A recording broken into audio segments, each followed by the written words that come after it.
Hello students, आज हम लोग ज्योग्राफी का जो अपवाह चैप्टर था, चैप्टर 3, उसको हम लोग आगे कंटिन्यू करेंगे। इसके पहले वाले क्लास में हम लोगों ने हिमालयन नदियों के बारे में जाना था, हिमालय से निकलने वाली नदियों के बारे में। आज हम लोग देखेंगे प्रायद्वीपीय नदियों के बारे में। प्रायद्वीप शब्द का अर्थ भी आपको बताया था। प्रायद्वीप उस भूखंड को कहते हैं जो 3 तरफ से जल से घिरा हो। हमारा जो दक्षिण भारत है, हमारे देश का जो दक्षिणी हिस्सा है, आप देख सकते हैं, यही हमारा देश है भारत। ये उत्तर का हिस्सा आपको दिखाई दे रहा है। जैसे अब हम लोग दक्षिण की तरफ बढ़ते चले जा रहे हैं, बिल्कुल दक्षिण की तरफ बढ़ रहे हैं, दक्षिण की तरफ बढ़ रहा, अब दक्षिण भारत आने लगा। तो ये जो आप दक्षिणी भारत हमारा देख रहे हैं, इसको ध्यान से देखिए। और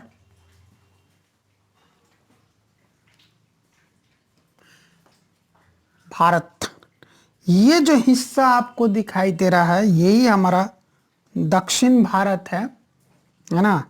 इसके ऊपर ये देखते हैं ना, मैं बताया था, आपको पढ़ाया था कि हमारे देश के ठीक बीचों बीच से कर्क रेखा गुजरती, यही वो कर्क रेखा है, ठीक बीचों बीच से गुजर रही है, जो देश को लगभग 2 बराबर भागों में बांटती है। आधा ऊपर का हिस्सा, आधा नीचे का हिस्सा, आधा ऊपर का हिस्सा उत्तरी भारत, आधा नीचे का हिस्सा दक्षिणी भारत। तो ये जो दक्षिणी भारत है, ये एक प्रायद्वीप है, इसीलिए इसको प्रायद्वीपीय भारत भी कहते हैं। क्यों प्रायद्वीप है कि दक्षिण भारत को आप गौर से देखिए, ध्यान से देखिए, ये 3 तरफ से जल से घिरा हुआ है। ये पूरब का हिस्सा है, पूरब में ये बंगाल की खाड़ी है, बे ऑफ बंगाल, और इसके पश्चिम में ये अरब सागर है, अरेबियन सी है, और इसके दक्षिण में ये हिंद महासागर है। हालांकि ये जो बंगाल की खाड़ी है वो भी हिंद महासागर का हिस्सा है, अरब सागर है वो भी हिंद महासागर का हिस्सा है। यानी कि यूं कह सकते हैं कि हिंद महासागर ने ही दक्षिण भारत को तीनों तरफ से घेर रखा है। क्योंकि दक्षिण भारत 3 तरफ से जलाशयों से घिरा हुआ है, इसीलिए इसको प्रायद्वीपीय भारत भी कहते हैं। तो इस प्रायद्वीपीय भारत की नदियों को क्या कहते हैं हम लोग? प्रायद्वीपीय नदियां कहते हैं। क्या कहते हैं? प्रायद्वीपीय नदियां, यानी कि वो नदियां जो दक्षिण भारत की नदियां हैं, दक्षिण भारत में बहती हैं, दक्षिण भारत में निकलती हैं, दक्षिण भारत में बहती हैं, वो हैं प्रायद्वीपीय नदियां। प्रायद्वीपीय भारत में मुख्य जल विभाजक का निर्माण पश्चिमी घाट द्वारा होता है, जो पश्चिमी तट के निकट उत्तर से दक्षिण की ओर स्थित है। ध्यान दीजिएगा क्या कर रहा है। प्रायद्वीपीय भारत में मुख्य जल विभाजक का निर्माण पश्चिमी घाट द्वारा होता है। जब हम प्रायद्वीपीय भारत की बात करते हैं, दक्षिण भारत की बात करते हैं, तो वहां पर मुख्य जो जल विभाजक का काम करने वाला अगर कोई है तो वो है पश्चिमी घाट। और कहां है पश्चिमी घाट? पश्चिमी घाट पश्चिमी तट के ठीक पूरब की तरफ है, जो कि उत्तर से दक्षिण की ओर फैला हुआ है। एक बार फिर से आप नक्शे में, एक बार मैं पूरा मैप लेकर के आपको पढ़ाया था, मुझे याद है। ये है हमारा अरब सागर, और ये अरब सागर के किनारे जो ये है पश्चिमी तट, और पश्चिमी तट पर ऊपर से नीचे तक पूरा ये मैदानी इलाका है। और इसी मैदानी इलाके के थोड़ा सा पूरब की तरफ हटते हैं तो यहाँ पर हमें पहाड़ियाँ मिलती हैं, लगातार पहाड़ियाँ हैं जिनकी हाइट कम है, इन्हीं को हम लोग पश्चिमी घाट कहते हैं। ये पश्चिमी घाट पूरा यहाँ से उत्तर से लेकर कर दक्षिण की ओर, उसी पश्चिमी घाट के किनारे किनारे, पश्चिमी घाट के ठीक पूरब की तरफ ये स्थित है। तो उसी पश्चिमी घाट की बात हो रही है कि वो जो पश्चिमी घाट है वो क्या है? मुख्य जल विभाजक का निर्माण करता है प्रायद्वीपीय भारत में। प्रायद्वीपीय भारत में प्रायद्वीपीय भाग की अधिकतर मुख्य नदियां जैसे महानदी, गोदावरी, कृष्णा तथा कावेरी पूर्व की ओर बहती हैं तथा बंगाल की खाड़ी में गिरती हैं। अधिकांश नदियां जो हैं प्रायद्वीपीय भारत की, वो निकलती तो वहीं से हैं, पश्चिमी घाट से निकलती हैं, पूर्व की दिशा में बहती हैं और पूर्व की दिशा में बहते हुए जा करके ये बंगाल की खाड़ी में गिरती हैं, बंगाल की खाड़ी में मिलती हैं। और ये नदियां अपने मुहाने पर डेल्टा का निर्माण करती हैं। डेल्टा के बारे में भी आपको मैं पढ़ाया था कि जब नदी समुद्र में मिलने वाली होती है, अपने मुहाने पर पहुंचती है, तो वहां तक पहुंचते पहुंचते नदी के पास बहुत सारा गाद मवाद मिट्टी हो जाता है, सिल्ट हो जाता है और वो इतना भारी हो जाता है और उसके पानी में, नदी के जल में मिलने की वजह से नदी का जल इतना गाढ़ा हो जाता है कि वो भारी भी हो जाता है और उसकी गति बहुत कम हो जाती है मुहाने तक पहुंचते पहुंचते। और पानी के बहाव की गति कम होने के कारण उसमें जितने भी सिल्ट हैं, गाद मवाद मिट्टी जो भी है, कीचड़ है, वो धीरे धीरे नदी की तली में बैठते चले जाते हैं और उनके बैठने से वहां पर एक भूखंड का निर्माण होने लगता है। धीरे धीरे एक ऐसा भूखंड का निर्माण हो जाता है जो नदी के जल के बहाव को ही रोक देता है। फिर नदी क्या करती है, उस अपने द्वारा बनाए गए उस भूखंड के दोनों किनारों से नया रास्ता बनाते हुए खुद जाकर के समुद्र में मिलती है और उसकी वो दो जो धाराएं वहां से बट रही होती है, उन्हीं दो धाराओं के बीच में वो जो भूखंड का निर्माण हुआ है वो डेल्टा है। सामान्य तौर पर उसका आकार त्रिभुजाकार होता है।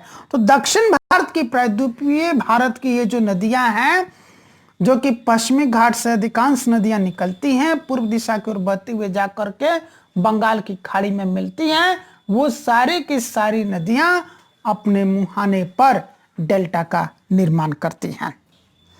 पश्चिमी घाट से पश्चिम में बहने वाली अनेक छोटी धाराएं हैं और ऐसा नहीं है कि 100% 100% जो कुछ भी वहां से जलधाराएं निकलती सब पूरब की तरफ आती है।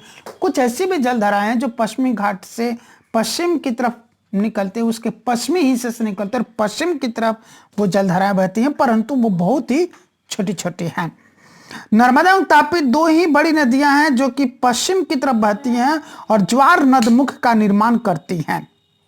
प्रायद्वीपीय भारत में दो ऐसी बड़ी नदियां हैं, एक नर्मदा है और दूसरी तापी है, जो कि मध्य भारत से निकल करके और ये पश्चिम की तरफ बहते हुए जा करके सीधा अरब सागर में गिरती हैं और अरब सागर में गिरने से पहले, मिलने से पहले ये ज्वार नदमुख का निर्माण करती हैं। प्रायद्वीपीय नदियों की अपवाद द्रोणियां आकार में अपेक्षाकृत छोटी हैं। जिस तरह से हिमालयन नदियों की है, हिमालय से निकलने नदियों की लंबी लंबी दूरियां हैं, उनकी अपवाद द्रोणियां आकार में बड़ी बड़ी हैं, वैसे प्रायद्वीपीय भारत की नदियों की नहीं है, वो छोटी छोटी हैं। नर्मदा द्रोणी, नर्मदा का उद्गम मध्य प्रदेश में अमरकंटक पहाड़ी के निकट है। यह पश्चिम की ओर एक भ्रंश घाटी में बहती है। समुद्र तक पहुंचने के क्रम में यह नदी बहुत से दर्शनीय स्थलों का निर्माण करती है। जबलपुर के निकट संगमरमर के शैलों में यह नदी गहरे गाढ़ से बहती है तथा जहां यह नदी तीव्र ढाल से गिरती है वहां धुआंधार प्रपात का निर्माण करती है। नर्मदा की सभी सहायक नदियां बहुत छोटी हैं, इनमें से अधिकतर समकोण पर मुख्य धारा से मिलती है। नर्मदा द्रोणी मध्य प्रदेश तथा गुजरात के कुछ भागों में विस्तृत है। ये तो हो गई नर्मदा की बात। अब हम बात करते हैं तापी द्रोणी की, यह भी पश्चिम की तरफ बहती है। तापी का उद्गम मध्य प्रदेश के बैतूल जिले में सतपुड़ा की श्रृंखलाओं से हुआ है। सतपुड़ा के जो पर्वत हैं वहां से इसका उद्गम हुआ है तापी नदी का। तापी नदी वहां से निकलती है और यह भी नर्मदा के समानांतर एक भ्रंश घाटी में बहती है, लेकिन इसकी लंबाई बहुत कम है। इसकी द्रोणी मध्य प्रदेश, गुजरात तथा महाराष्ट्र राज्य में है। अरब सागर तथा पश्चिमी घाट के बीच का तटीय मैदान बहुत अधिक संकीर्ण है। ध्यान दीजिएगा, अरब सागर और पश्चिमी घाट के बीच में पश्चिमी तट का निर्माण होता है, और वो पश्चिमी तट एक मैदानी इलाका है, वहां की मिट्टी भी उपजाऊ है, अच्छी खासी वहां खेती होती है, लेकिन वो बहुत ही संकीर्ण है, बहुत ही पतला है, इसलिए तटीय नदियों की लंबाई बहुत कम है। इसलिए क्या है, तटीय नदियों की लंबाई बहुत कम है। पश्चिम की ओर बहने वाली मुख्य नदियां साबरमती, माही, भारतपुजा तथा पेरियार हैं। उन राज्यों के नाम बताइए जहां ये नदियां बहती हैं। तो आप मानचित्र का अध्ययन कीजिए, मानचित्र को देखिए और ढूंढ करके यह पता कीजिए कि साबरमती, माही और भारतपुजा और पेरियार जो नदियां हैं, ये किन किन राज्यों से होकर के बहती हैं, और ये आप जवाब लिख करके मुझे भेजिए। इसके बाद है गोदावरी, द्रोणी। गोदावरी सबसे बड़ी प्रायद्वीपीय नदी है। प्रायद्वीपीय भारत की सबसे बड़ी, सबसे लंबी जो नदी है वो है गोदावरी। यह महाराष्ट्र के नासिक जिले में पश्चिम घाट की ढालों से निकलती है। इसकी लंबाई लगभग 1500 किलोमीटर है। यह बहकर बंगाल की खाड़ी में गिरती है। प्रायद्वीपीय नदियों में इसका अपवाह तंत्र सबसे बड़ा है। इसकी द्रोणी महाराष्ट्र, यानी कि नदी द्रोणी का लगभग 50% जो हिस्सा है वो महाराष्ट्र में पड़ता है। मध्य प्रदेश, उड़ीसा तथा आंध्र प्रदेश में स्थित है। गोदावरी नदी विस्तार दक्षिण भारत में सबसे बड़ा है, सबसे लंबी नदी है, पश्चिम से पूर्व की ओर बहती है, बंगाल की खाड़ी में जाकर मिलती है। इसकी जितनी द्रोणी है उस पूरी द्रोणी का लगभग 50% हिस्सा अकेले महाराष्ट्र में है। बच गया 50% हिस्सा, उस 50% हिस्से में मध्य प्रदेश, उड़ीसा और आंध्र प्रदेश है। गोदावरी में अनेक सहायक नदियां मिलती हैं, जैसे पूर्णा, वर्धा, प्राणहिता, मांजरा, वेनगंगा तथा पेनगंगा। इनमें से अंतिम तीनों सहायक नदियां बहुत बड़ी हैं। अंतिम तीनों कौन कौन सी है जी? मांजरा, वेनगंगा और पेनगंगा। ये सहायक नदियां बड़ी बड़ी हैं। और बच गई तीन, पूर्णा, वर्धा और प्राणहिता, ये थोड़ी छोटी छोटी हैं। बड़े आकार और विस्तार के कारण इसे दक्षिण गंगा के नाम से भी जाना जाता है। इतना बड़ा विस्तार, इतनी बड़ी लंबाई, सब कुछ होने के बावजूद गोदावरी को, सब कुछ होने के कारण ही गोदावरी को दक्षिण भारत की गंगा कहते हैं, यानी कि दक्षिण गंगा के नाम से जानते हैं। इसके बाद देखते हम लोग महानदी द्रोणी। महानदी का उद्गम छत्तीसगढ़ की उच्च भूमि से है तथा यह उड़ीसा से बहते हुए बंगाल की खाड़ी में मिल जाती है। इस नदी की लंबाई 860 किलोमीटर है। इसकी अफवाह द्रोणी महाराष्ट्र, छत्तीसगढ़, झारखंड तथा उड़ीसा में है। अब हम लोग देखते हैं कृष्णा द्रोणी। महाराष्ट्र के पश्चिमी घाट में महाबालेश्वर के निकट एक स्रोत से निकलकर कृष्णा लगभग 1400 किलोमीटर बहकर बंगाल की खाड़ी में गिरती है। तुंगभद्रा, कोयना, घाटप्रभा, मुसी तथा भीमा इसकी कुछ सहायक नदियां हैं। इसकी द्रोणी महाराष्ट्र, कर्नाटक तथा आंध्र प्रदेश में फैली है। अब हम इसके बाद चर्चा करते हैं कावेरी द्रोणी के। कावेरी पश्चिमी घाट के ब्रह्मगिरी श्रृंखला से निकलती है तथा तमिलनाडु में कुडलूर के दक्षिण में बंगाल की खाड़ी में मिल जाती है। इसकी लंबाई 760 किलोमीटर है। इसकी प्रमुख सहायक नदियां हैं अमरावती, भवानी, हेमावती तथा काबिनी। इसकी द्रोणी तमिलनाडु, केरल तथा कर्नाटक में विस्तृत है।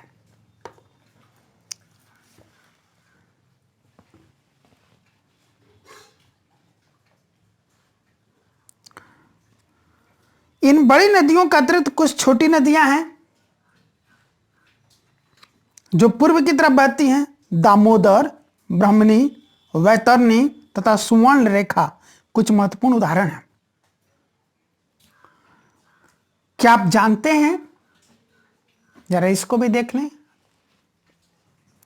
भारत में दूसरा सबसे बड़ा जलप्रपात कावेरी नदी बनाती है। इसे शिव समुद्रम के नाम से जाना जाता है। यह प्रपात मैसूर, बंगलोर तथा कोलार स्वर्ण क्षेत्र को विद्युत प्रदान करता है। और एक और है इधर, क्या आप जानते हैं, जरा उसको भी देख लें। पृथ्वी के धरातल का लगभग 71% भाग जल से ढका है, लेकिन इसका 97% जल लवणीय है, यानी कि खारा है, नमकीन है, सॉल्टी है।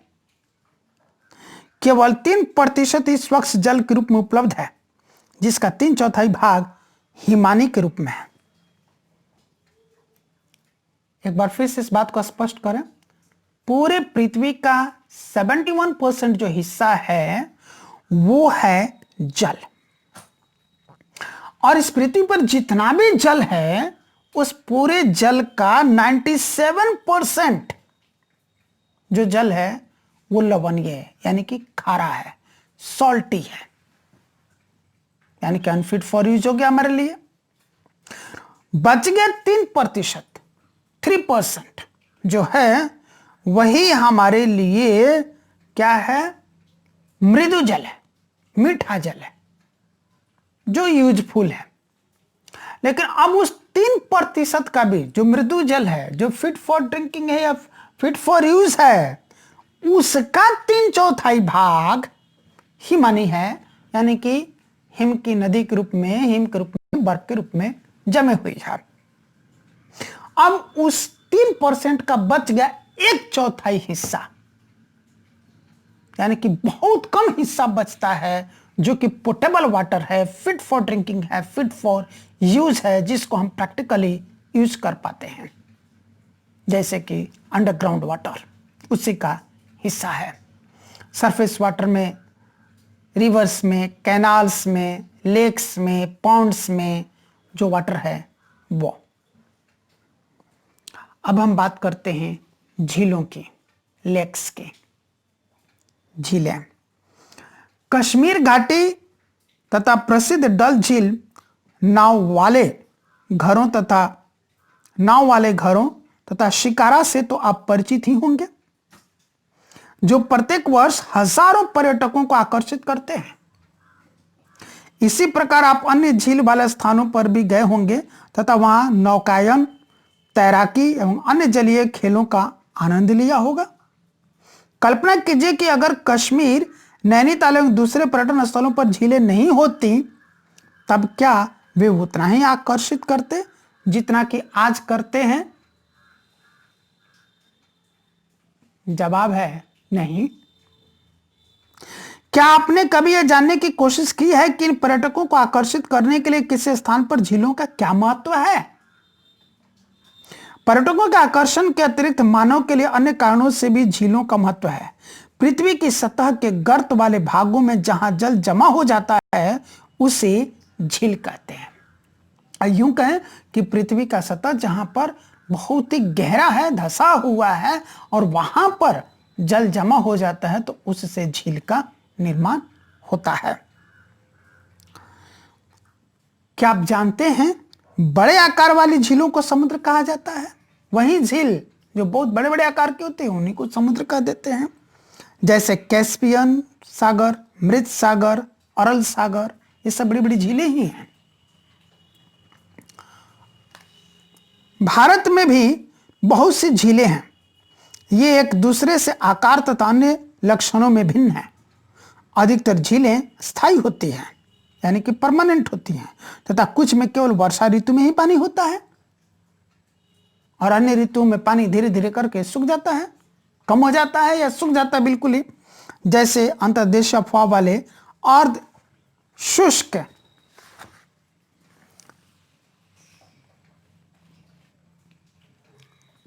क्षेत्रों की द्रोणी वाली झीलें, यहाँ कुछ ऐसी झीलें हैं जिनका निर्माण हिमानियों एवं बर्फ चादर की क्रिया के फलस्वरूप हुआ है, जबकि कुछ अन्य झीलों का निर्माण वायु, नदियों एवं मानवीय क्रियाकलापों के कारण हुआ है।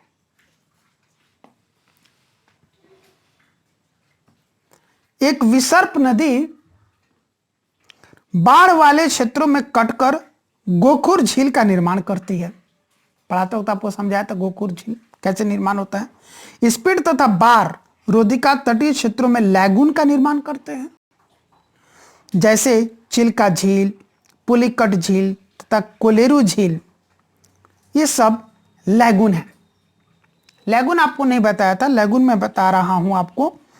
मानिए कि ये जो आप हिस्सा देख रहे हैं ये समुद्र है। ये पिंक कलर का आप जो हिस्सा देख रहे हैं ये मानिए कि समुद्र है, और ये हमारा तट हो गया डार्क पिंक कलर, और इधर भूमि हो गई। कई बार क्या होता है कि भूमि का कटाव होने से जो भी सिल्ट वगैरह जाता है वो जाते जाते जाते जाते ऐसे डिपॉजिट होने लगता है, ऐसे यहाँ पर जमा होने लगता है। धीरे धीरे धीरे धीरे धीरे धीरे धीरे धीरे धीरे इसका जमाव बढ़ता जाता है, जमाव बढ़ता जाता है, जमाव बढ़ता जाता है, और ये जमाव बढ़ते बढ़ते बढ़ते बढ़ते बढ़ते बढ़ते इतना ऊंचा हो जाता है कि जल विभाजक का काम कर दिया। अब यहां जो समुद्र का जल था वो बिल्कुल अलग हो गया, बीच में जल विभाजक आ गया, इधर से तट ही है, इधर से जल विभाजक आ गया, और ये जो मुख्य समुद्र है इससे ये बिल्कुल अलग हो गया। यानी कि अब यह एक झील का निर्माण हो गया। और इस तरीके से जो झील का निर्माण होता है यही है क्या झील? लैगून। क्या? लैगून। लैगून का निर्माण हो गया। तो इसी तरह के लैगून का निर्माण हुआ पड़ा है हमारे कुछ पश्चिमी तट पर, कुछ पूर्वी तट पर। चिल्का झील, पुलिकट झील तथा कोलेरू झील, ये ऐसे ही लैगून है। गोखुर झील का निर्माण के बारे में आपको पिछले क्लास में पढ़ाया था। अंतर्देशीय भागों वाली झीलें कभी कभी मौसमी होती हैं। उदाहरण के लिए राजस्थान की सांबर झील जो एक लवण जल वाली झील है, इसके जल का उपयोग नमक के निर्माण के लिए किया जाता है। ये मौसमी झील है, यानी कि वर्षा ऋतु में वर्षा का जल भर जाता है तो ये झील में पानी पानी होता है, लेकिन जब ग्रीष्म ऋतु में इनका पानी सूख जाता है, वाष्प बन के उड़ जाता है, तो फिर इसमें पानी या तो बिल्कुल भी नहीं होता और होता है तो बहुत बहुत कम। मीठे पानी का अधिकांश झीलें हिमालय क्षेत्र में हैं। ये मुख्यतः हिमानी द्वारा बनी है, यानी कि हिम की नदियों द्वारा बनी है। बर्फ के पहाड़ों पर जो बर्फ जमी हुई है उनके पिघलने से बनी है।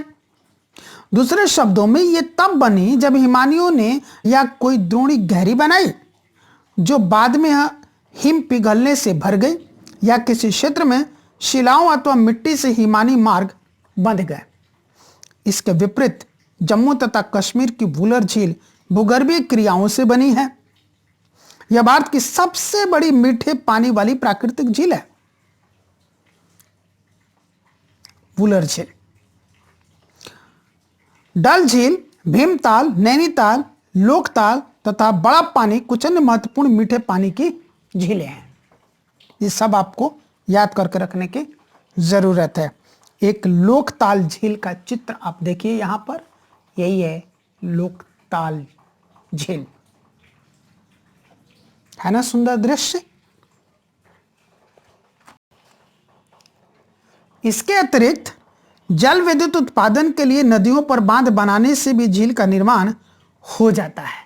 तो ये तो हो गया कि मानव निर्मित झील, है ना। बहुत सारे नदियों पर बांध बनाकर कैसे बनाए गए हैं, जैसे गुरु गोविंद सागर, भाखड़ा नांगल परियोजना के नाम से इसको जाना जाता है।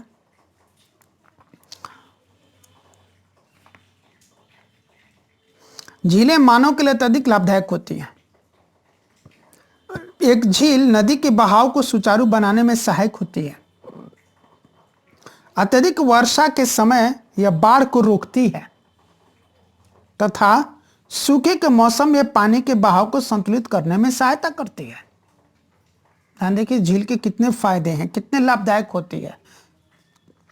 झील मानव के लिए अत्यधिक लाभदायक है। कैसे, या झीलों के क्या क्या लाभ हैं? तो पहला पॉइंट तो ये बना कि एक झील नदी के बहाव को सुचारू बनाती है या सुचारू बनाने में सहायक होती है। एक पॉइंट ये हो गया। दूसरा पॉइंट इसका ये बनता है कि अत्यधिक वर्षा के समय यह बाढ़ को रोकती है। तीसरा पॉइंट बनता है सूखे के मौसम में यह पानी के बहाव को संतुलित करने में सहायता करती है। चौथा पॉइंट है कि झीलों का प्रयोग जल विद्युत उत्पन्न करने में भी किया जा सकता है। अगला पॉइंट है यह आसपास के क्षेत्रों की जलवायु को सामान्य बनाती है। अगला पॉइंट है जलीय पारितंत्र को संतुलित रखती हैं। अगला पॉइंट है झीलों की प्राकृतिक सुंदरता व पर्यटन को बढ़ाती हैं। और एक और पॉइंट है हमें मनोरंजन प्रदान करती हैं। तो झीलों के इतने सारे लाभ हैं, इनको पॉइंट वाइज नोट करके याद करने की जरूरत है। अब है नदियों का अर्थव्यवस्था में महत्व। संपूर्ण मानव इतिहास में नदियों का अत्यधिक महत्व रहा है। नदियों का जल मूल प्राकृतिक संसाधन है तथा अनेक मानवीय क्रियाओं के लिए अनिवार्य है। यही कारण है कि नदियों के तट ने प्राचीन काल से अधिवासियों को अपनी ओर आकर्षित किया है। ये गांव अब बड़े शहरों में परिवर्तित हो चुके हैं। अपने राज्य के उन शहरों की एक सूची तैयार कीजिए जो नदी के किनारे स्थित हैं। हमारे राज्य बिहार की राजधानी पटना नदी के किनारे है। हमारे देश की राजधानी दिल्ली, वैसे दिल्ली एक राज्य भी है, वो यमुना नदी के किनारे है। उत्तर प्रदेश में बनारस, वाराणसी जिसको कि काशी कहते हैं, गंगा नदी के किनारे है। लखनऊ गोमती नदी के किनारे है। इलाहाबाद जिसको कि प्रयागराज भी कहते हैं, वो तो गंगा, यमुना और सरस्वती तीनों के संगम के पास है जी। तो इस तरह से इनका बसाव हुआ है। किंतु भारत जैसे देश के लिए जहां का अधिकांश जनसंख्या जीविका के लिए कृषि पर निर्भर है, वहां सिंचाई, नौ संचालन, जल विद्युत निर्माण में नदियों का महत्व बहुत अधिक है। नदियों का महत्व इसलिए है, पीने के लिए पानी, सिंचाई के लिए पानी, यहाँ तक कि वो हमको जल मार्ग भी प्रदान करती हैं नदियाँ, और भी कई सारे उद्योगों को पालती पोसती हैं। उनका हमारे धार्मिक महत्व भी है। तो बहुत सारी चीज़ें हैं और नदियाँ हमारे अर्थव्यवस्था में चार चांद लगाती हैं। नदी प्रदूषण। नदी जल की घरेलू, औद्योगिक तथा कृषि में बढ़ती मांग के कारण इसकी गुणवत्ता प्रभावित हुई है। इसके परिणाम स्वरूप नदियों से अधिक जल की निकासी होती है। बहुत अधिक पानी नदियों से निकाला जाता है तथा इनका आयतन घटता जाता है। दूसरे ओर उद्योगों का प्रदूषण तथा अपरिष्कृत कचरे नदी में मिलते रहते हैं। यह केवल जल की गुणवत्ता को ही नहीं बल्कि नदी के स्वतः स्वच्छीकरण की क्षमता को भी प्रभावित करता है। उदाहरण के लिए दिए गए समुचित जल प्रवाह में गंगा का जल लगभग 20 किलोमीटर क्षेत्र में फैले बड़े शहरों की गंदगी को तनु करके समाहित कर सकता है। लेकिन लगातार बढ़ते हुए औद्योगिकरण एवं शहरीकरण के कारण ऐसा संभव नहीं हो पाता तथा अनेक नदियों में प्रदूषण का स्तर बढ़ता जा रहा है। नदियों में बढ़ते प्रदूषण के कारण इनको स्वच्छ बनाने के लिए अनेक कार्य योजनाएं लागू की गई हैं। क्या आपने कभी ऐसी कार्य योजनाओं के बारे में सुना है? नदी के प्रदूषित जल से हमारा स्वास्थ्य किस प्रकार प्रभावित होता है? बिना स्वच्छ जल का मानव जीवन, इस विषय पर विचार करें तथा अपनी कक्षा में एक वाद विवाद प्रतियोगिता का आयोजन करें। यहाँ पर ये चैप्टर हमारा फिनिश होता है। अब आपकी जिम्मेदारी है इस चैप्टर को बिल्कुल शुरू से लेकर के बिल्कुल अंत तक word to word, comma by comma पढ़ें, समझें, इंपॉर्टेंट थिंग्स को अंडरलाइन करें, देन एंड देयर याद करें। किस लाइन से क्या क्या प्रश्न बनते हैं, कितने प्रश्न बनते हैं और उन सबके उत्तर क्या होंगे, छोटे प्रश्न कौन से बनते हैं, बड़े प्रश्न कौन से बनते हैं, बहुत बड़े बड़े प्रश्न, उत्तर वाले प्रश्न कौन कौन से हैं, ये सब अब आपकी जिम्मेदारी है। और चैप्टर के पीछे ये जो क्वेश्चंस दिए गए हैं इनके भाई आंसर तैयार करने की जिम्मेदारी आपकी है। अब जब हम अगली क्लास में मिलेंगे तो अगला जो चैप्टर 4 है जलवायु, इस पर विचार करेंगे।